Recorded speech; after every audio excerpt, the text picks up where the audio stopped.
Sesungguhnya Allah Subhanahu wa ta'ala telah menjadikan 7 orang malaikat sebelum Ia menciptakan langit dan bumi. Lalu berkata malaikat penjaga langit pertama itu bagi malaikat hafazah yang membawa amal ibadah kita itu, ujar malaikat yang menjaga pintu langit pertama, pukulkan ulihmu dengan amal ini akan muka orang yang mengerjakannya. Artinya amal ini kada ku terima, kada ku izinkan naik melewati aku di langit pertama ini. Akulah malaikat penjaga ghibah, orang yang beribadah menghendaki keduniaan dengan ibadahnya, dan orang tersebut merasa bahwa dirinya yang paling baik di dalam suatu perkumpulan, maka ibadahnya itu hanya bisa bertahan di langit yang kedua. Setelah itu dikembalikan lagi kepadanya. Para malaikat hafazah merasa heran melihat keindahan amalan tersebut. Lalu mereka membawa amalan itu melintasi langit yang pertama dan kedua, lulus, sehingga sampai ke pintu langit yang ketiga. Maka berkata malaikat penjaga langit ketiga itu, berhenti kamu di sini dan pukulkan dengan amalan ini akan muka orang yang mengerjakannya. Akulah malaikat takabbur. Akulah malaikat takabbur. Allah menyuruhku supaya aku tidak membiarkan amalan orang yang takabbur melintasiku.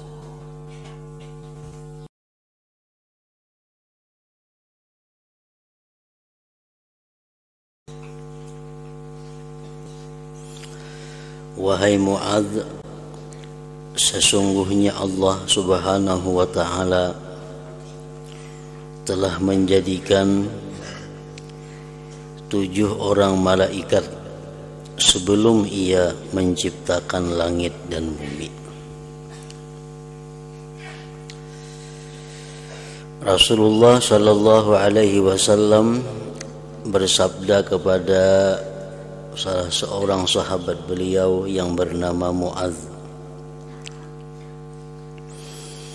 bahwa Allah menciptakan 7 orang malaikat sebelum Allah menciptakan langit dan bumi ini. Kemudian lalu ditentukannya pada setiap langit seorang malaikat daripada mereka yang 7 tadi untuk menjaga pintu langit tersebut.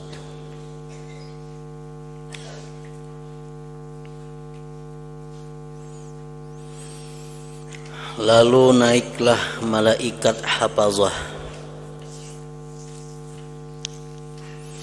membawa amal seseorang hamba yang dilakukannya mulai daripada pagi sampai ke petang. Dalam 24 jam ini ada 2 rombongan, 2 kelompok malaikat yang turun naik untuk menjaga atau memantau, mengawasi amal ibadah yang kita lakukan. Di waktu subuh sampai waktu asar, malaikat itu berganti naik dan ada lagi yang turun.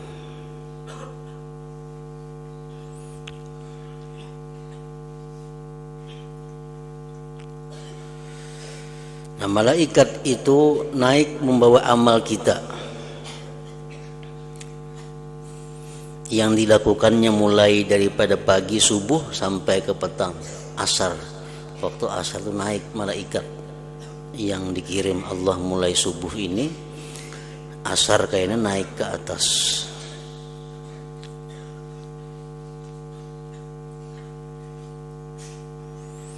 Amalan tersebut mempunyai nur, cahaya, bagaikan cahaya matahari.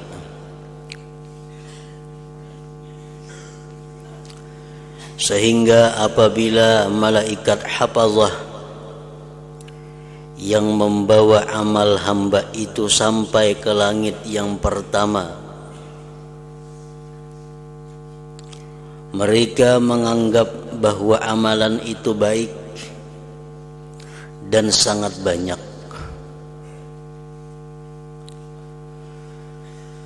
Lalu berkata malaikat penjaga langit pertama itu bagi malaikat hafazah yang membawa amal ibadah kita itu, ujar malaikat yang menjaga pintu langit pertama, pukulkan ulihmu dengan amal ini akan muka orang yang mengerjakannya. Artinya amal ini kadaku terima, kadaku izinkan naik melewati aku di langit pertama ini. Bulikahkan amal ibadahnya, pukulahkan ke wajah orangnya.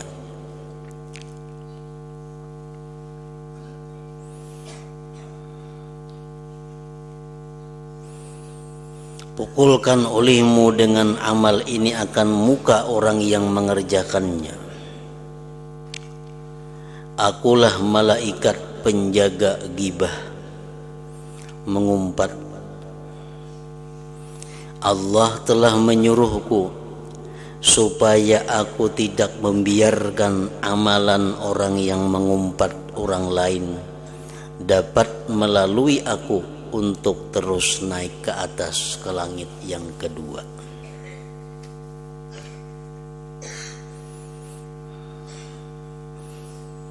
Nah, jadi apabila mulai subuh ini sampai di waktu asar kita ada menggibah orang lain, maka amal ibadah yang kita lakukan antara subuh sampai asar itu kada akan bisa naik melewati langit pertama dan dikembalikan kepada kita. Karena Allah Subhanahu wa taala jangankan menerima amal ibadah orang yang melakukan ghibah itu, lewat langit pertama aja sudah dilarang, apalagi sampai ke hadrat Allah Subhanahu wa taala.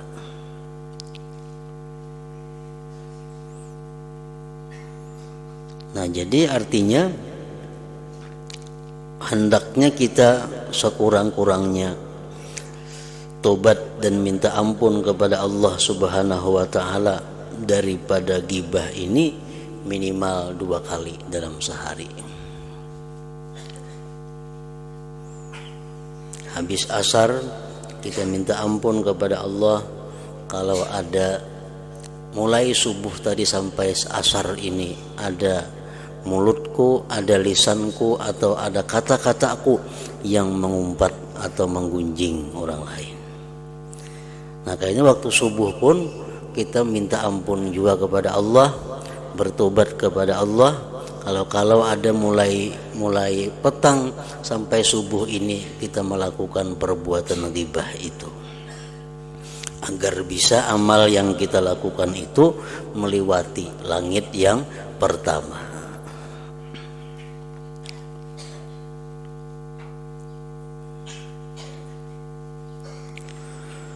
Kemudian datang pula malaikat hafazah membawa amalan seseorang hamba. Mereka menganggap bahwa amalan itu sangat baik dan sangat banyak. Malaikat itu berjaya melintasi langit yang pertama.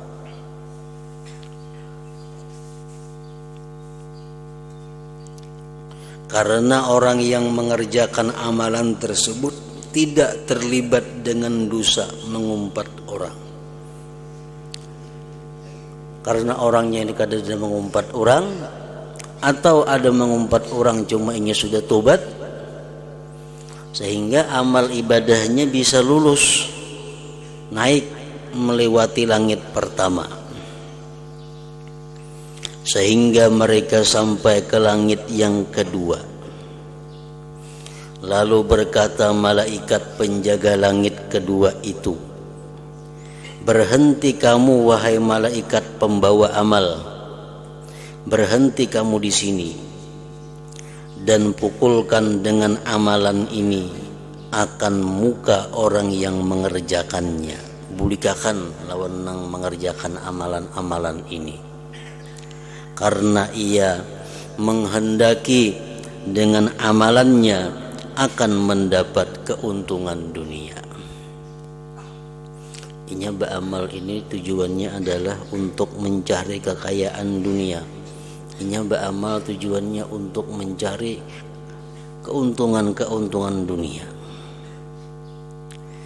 Allah telah menyuruhku, ujar malaikat yang kedua tadi, supaya aku tidak membiarkan amalan orang yang seperti ini melintasi aku untuk terus naik ke atas. Selain daripada itu, ia juga suka membesarkan diri di dalam majelis perjumpaan. Akulah malaikat penjaga kebesaran itu.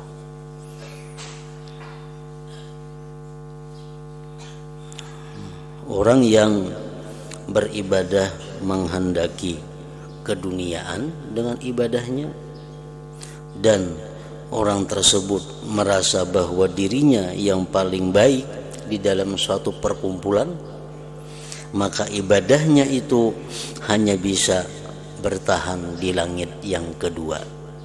Setelah itu dikembalikan lagi kepadanya.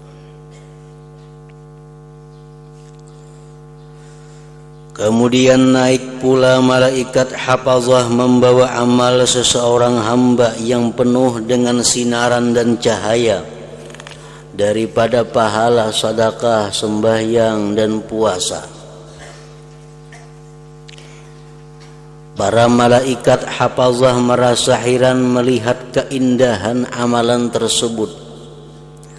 Lalu mereka membawa amalan itu melintasi langit yang pertama dan kedua, lulus. Orangnya kadang menggibah, orangnya beribadah bukan karena dunia, dan inya kadang membesarkan dirinya di tempat-tempat perjumpaan, perkumpulan, sehingga sampai ke pintu langit yang ketiga. Maka berkata malaikat penjaga langit ketiga itu, "Berhenti kamu di sini dan pukulkan dengan amalan ini akan muka orang yang mengerjakannya. Akulah malaikat takabbur."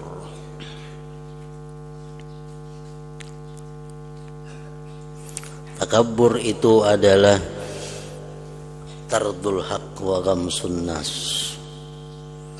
Takabbur itu artinya adalah menolak kebenaran dan menghinakan manusia. Itu takabbur, merupakan buah daripada kibir.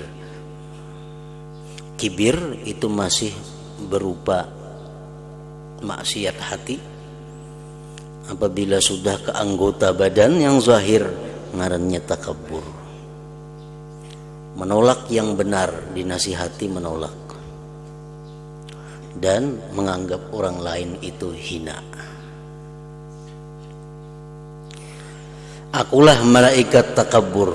Allah menyuruhku supaya aku tidak membiarkan amalan orang yang takabbur melintasiku.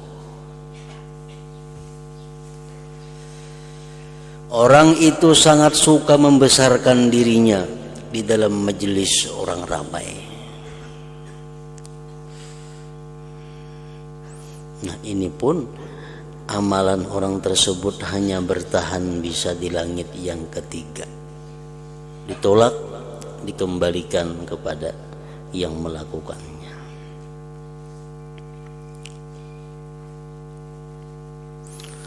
Kemudian naik pula malaikat hafazah membawa amal seseorang hamba Amalan itu bersinar-sinar seperti bersinarnya bintang yang berkelip-kelip.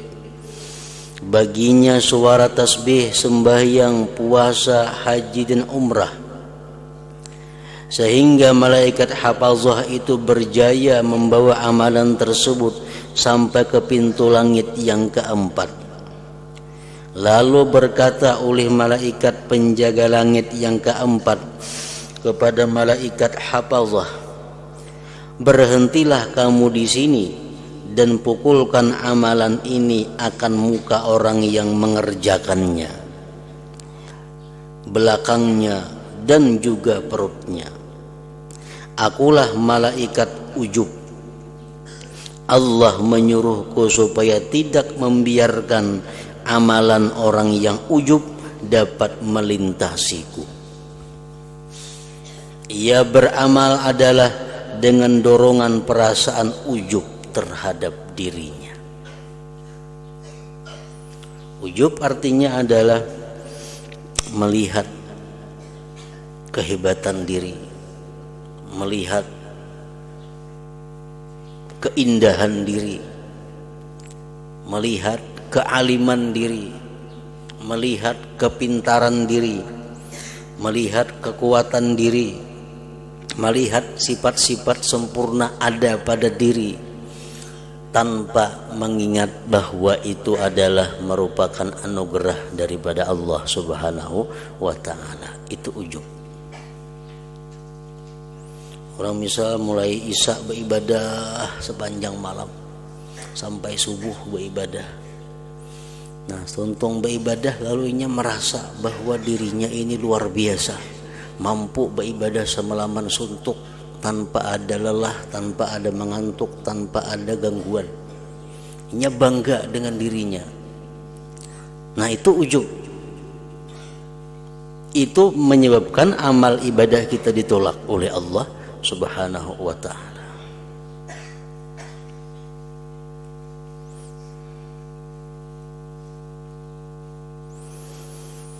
Sampai langit yang keempat, ujub menyebabkan ibadah kita ditolak Allah.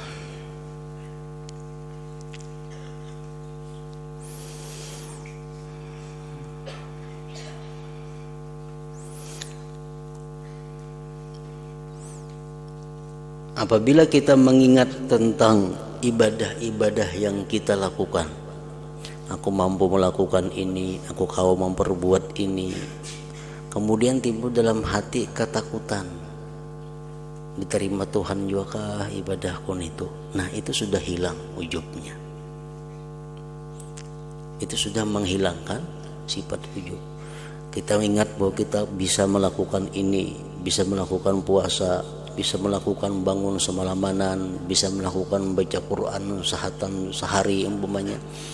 Kita ingat bahwa kita pernah melakukan kebaikan-kebaikan, lalu kita sadar mudahan diterima Allah semua itu. Nah, itu menghilangkan ujub. Mudahan diterima Allah. Di ujung-ujungnya ada permohonan kepada Allah, mudahan itu diterima. Nah, itu menghilangkan ujub. Ujub itu adalah sesuatu yang lupa kepada Allah, semata-mata melihat kehebatan, kesempurnaan atau kekuatan kita. Kemudian naik pula malaikat hafazah membawa amal seseorang hamba, sehingga mereka berjaya membawanya sampai ke pintu langit yang kelima, seolah-olah amalan itu pengantin yang dihantar, disambut ke rumah suaminya. Maksudnya amalannya itu berseri-seri.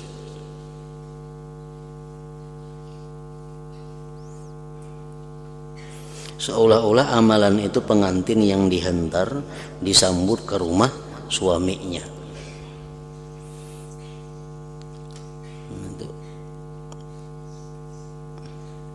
Orang-orang dahulu, terutama di negeri Arab situ, perbedaan adat lawan kita. Ada kita di sini biasa kawin itu nikah, laki-lakinya diatar ke wadah bibiniannya. Nah imbah itu dimalamakan di rumah biniannya. Tuh kita di sini. Kalau orang dahulu ada macam itu, si laki-laki ini datang ke rumah lakiannya nikah.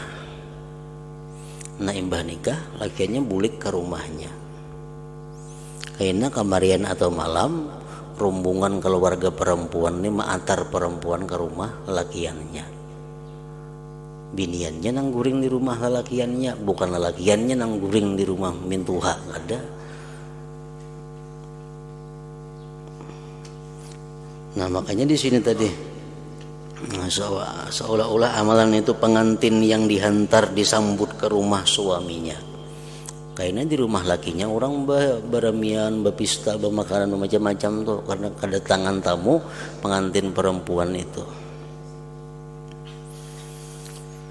Lalu berkata malaikat penjaga langit yang kelima, berhentilah dan pukulkan dengan amal ini akan muka orang yang mengerjakannya. Amal ini kutolak ya malaikat langit yang kelima. Kada boleh lewat di pintu sini. Dan campakkanlah ia di atas tengkuknya. Akulah malaikat hasad. Ia orang yang beramal ini sangat hasud kepada orang yang belajar ilmu dan beramal seperti amalannya. Ia hasud akan orang lain yang melakukan sebarang kelebihan di dalam berbuat ibadah, dan ia juga mencela mereka. Allah menyuruhku supaya aku tidak membiarkan amalan orang yang hasud ini melintasiku.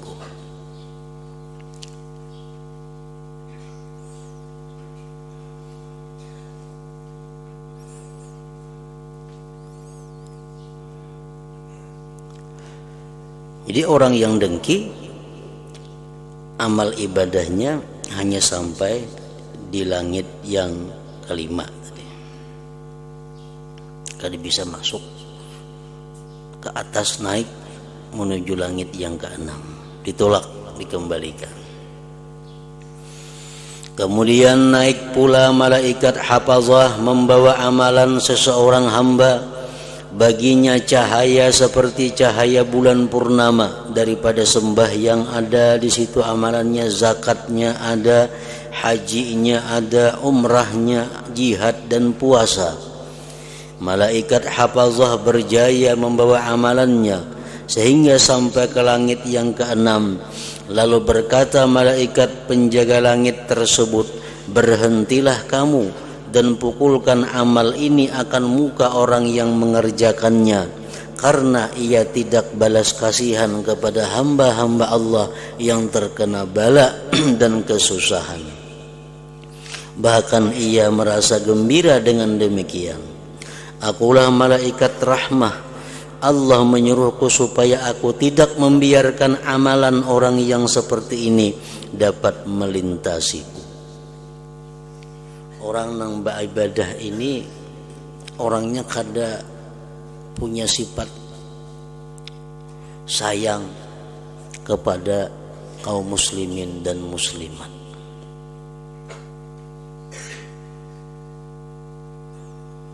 Ini mendengar kabar ada orang muslim dapat musibah, baik di kampungnya, baik di kampung orang, baik di negerinya, baik di negeri yang lain. Ada mendengar kaum muslimin dapat musibah, kada apa-apa dalam hatinya, kada ada simpati, kada ada kasihan, kada ada, apalagi mendoakan, apalagi membantu lawan yang lainnya, kada ada. Jero ada gempa bumi di daerah orang Islam sana, banyak orang Islam matian.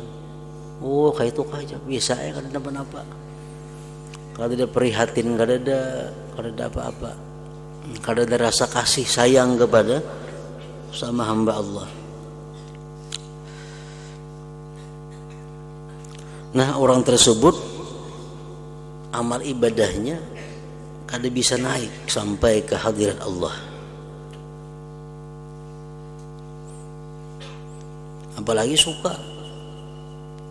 apalagi suka ada orang Islam dapat bala, apalagi gembira ada orang Islam dapat musibah. Nah, makinnya lagi itu. Kemudian naik pula malaikat hafazah membawa amalan seseorang hamba. Amalan itu ialah sembahyang, puasa, nafkah, jihad dan wara. Baginya bunyi, maksudnya bunyi zikir seperti bunyi lebah, dan baginya cahaya seperti cahaya matahari. Dan naik bersama dengan amalan itu 3.000 orang malaikat mengantar amalan itu. Mereka telah berjaya membawanya sehingga sampai ke pintu langit yang ke-7. Maka berkata malaikat penjaga pintu langit tersebut, berhentilah kamu dan pukulkan dengan amal ini akan muka orang yang mengerjakannya. Bahkan pukulkan pula kan seluruh anggota badannya dan tutupkan ke atas hatinya. Akulah malaikat zikir. Zikir di sini bermakna mencari sebutan, yaitu seorang yang beramal dengan tujuan supaya disebut-sebut oleh orang lain. Aku akan menghalang amalan orang yang riya dari sampai kepada Tuhanku. Ia beramal bukan karena mencari keridhaan Allah, tetapi hanya bertujuan supaya mendapat tempat yang tinggi di hati para fuqaha, dan supaya disebut di kalangan para ulama, dan supaya masyhur namanya di merata tempat. Allah menyuruhku supaya tidak membiarkan amalan orang yang riya ini melintasi aku, karena setiap amalan yang tidak ikhlas adalah riya, dan Allah tidak akan menerima amalan orang yang riya. Sudah sampai ke langit yang ke-7, sudah tabulik amalannya. Kemudian naik pula malaikat hafazah dengan amalan seseorang hamba. Amalan itu berupa sembahyang, zakat, puasa, haji, umrah, akhlak mulia, banyak berdiam daripada perkara yang tidak berguna, dan banyak berzikir. Amalan ini diusung oleh para malaikat penjaga 7 petala langit, sehingga melintasi segala halangan dan sampai kepada Allah Ta'ala. Ini luar biasa, sudah sampai ke hadrat Allah Subhanahu wa Ta'ala. Para malaikat itu berhenti di hadapan Allah dan bersaksi dengan keikhlasan dan kebaikan amalan tersebut. Lalu Allah berfirman kepada para malaikatnya, kamu adalah yang bertugas menjaga amalan hambaku ini, dan sebenarnya aku lebih mengetahui dengan segala isi hatinya. Ia sebenarnya tidak menghendaki akan daku dengan amalannya tersebut. Ia hanya menghendaki sesuatu yang lain daripadaku. Oleh itu maka aku turunkan ke atasnya akan laknatku. Lalu para malaikat tadi berkata, ke atasnya laknatmu dan juga laknat kami. Lalu melaknat akan dia oleh 7 petala langit dan seisinya.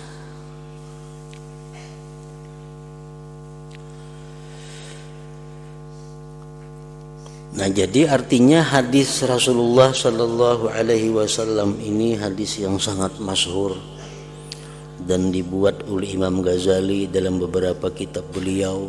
Di sini Bidayatul Hidayah ada, dalam kitab Minhajul Abidin ada dibuat sidin lagi hadis ini, di dalam kitab Ihya Ulumuddin ada juga hadis ini.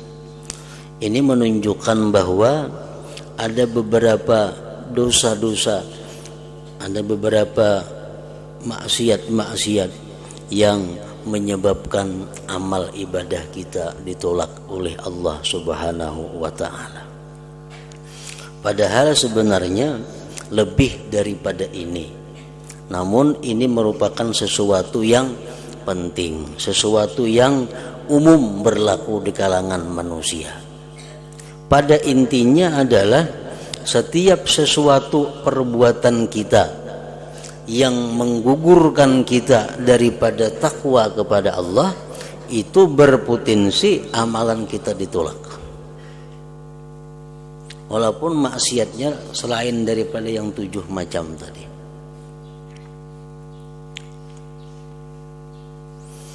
Karena ada hadis-hadis lain yang mengatakan, barang siapa yang memakan sesuatu yang diharamkan Allah, maka ibadahnya tertolak. Barang siapa ada memakai pakaian yang hanya 10% daripada harta yang haram, maka ibadahnya akan ditolak. Orang yang datang ke dukun, datang ke tukang ramal, pintu ibadahnya ditutup. Orang yang minum arak, ibadahnya ditolak. Sebenarnya setiap maksiat kepada Allah itu bisa menolak ibadah kita. Dan Allah Subhanahu wa taala berfirman, innama yataqabbalullah minal muttaqin. Nah, itu intinya.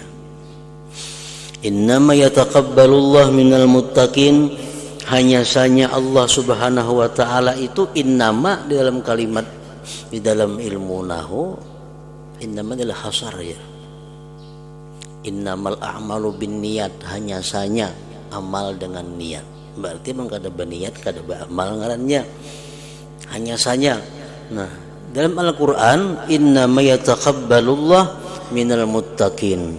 Hanya saja Allah menerima ibadah amalan minal muttaqin, daripada orang yang takwa. Artinya apa? Kalau kita beribadah kepada Allah tapi kita tidak bertakwa kepada Allah, Allah kada akan menerima amal ibadah itu.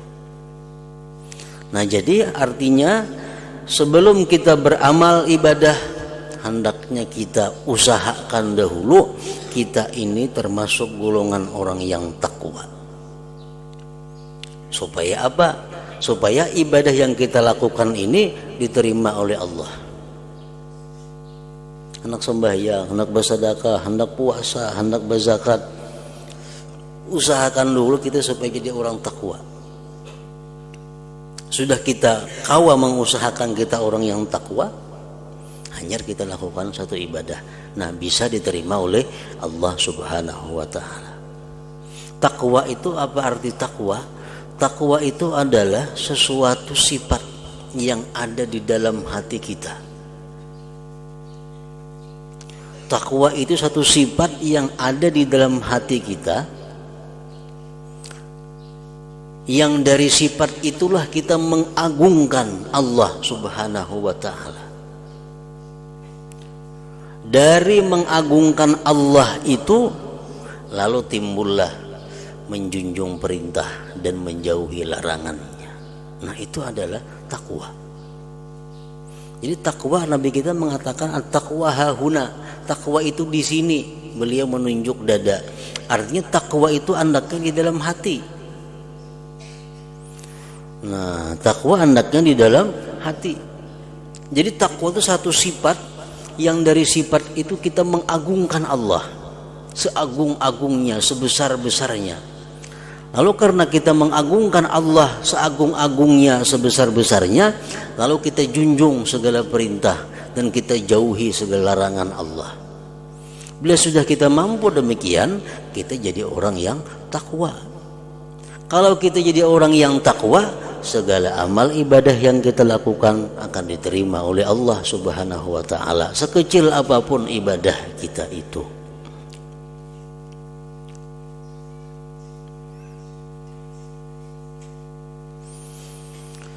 Sembahyang contohnya. Sembahyang itu adalah merupakan simbol ibadah yang tertinggi dalam agama kita sesudah 2 kalimat syahadat. Sembahyang, tiang agama. Dalam sembahyang kita diajarkan bahwa mesti dalam keadaan suci.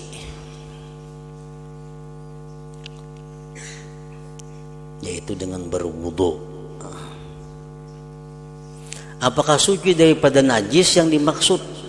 Bukan hanya suci daripada najis, tetapi suci daripada najis baik yang zahir Suci daripada najis yang zahir bisa dikubur, disiram lawan banyu. Suci daripada najis yang batin itu bisa dilakukan dengan wudu. Nah, wudu itu sebenarnya adalah pensucian najis yang batin. Di situ kita disuruh membasuh dua telapak tangan dengan harapan bahwa dosa-dosa yang dilakukan oleh tangan ini dihapuskan oleh Allah. Kita disuruh baku kumur, dengan baku kumur itu kita harapkan dosa-dosa di mulut kita, menggibah, berdusta, memfitnah, mengada-ada dihapuskan, digugurkan oleh Allah. Masukkan banyu ke dalam hidung agar dosa-dosa yang lewat hidung dihapuskan, diampuni oleh Allah. Kita membasuh seluruh muka kita dengan harapan bahwa seluruh dosa yang ada di muka kita, mata dan sebagainya dihapuskan oleh Allah. Kita membasuh tangan, menyapu kepala, telinga, batis, sebagainya. Harapan apa? Agar dosa-dosa yang dilakukan itu bisa terhapuskan. Dan doa wudu pun demikian. Asyhadu an la ilaha illallah wa asyhadu anna Muhammadar Rasulullah. Sudah berwudu, kita disuruh mengucap dua kalimat syahadat untuk memastikan bahwa kita adalah orang yang Islam. Lalu doa wudu apalagi? Allahumma ja'alni minat tawwabin wa ja'alni minal mutatahhirin. Ya Allah, jadikanlah aku orang yang Engkau terima tobatnya, dan jadikanlah aku orang yang suci daripada segala najis, kotoran zahir dan batin. Nah, berwudu. Selesai kita berwudu, hanya sembahyang.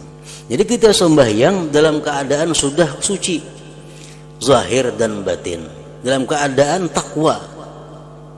Sembahyang diterima Allah sembahyangnya.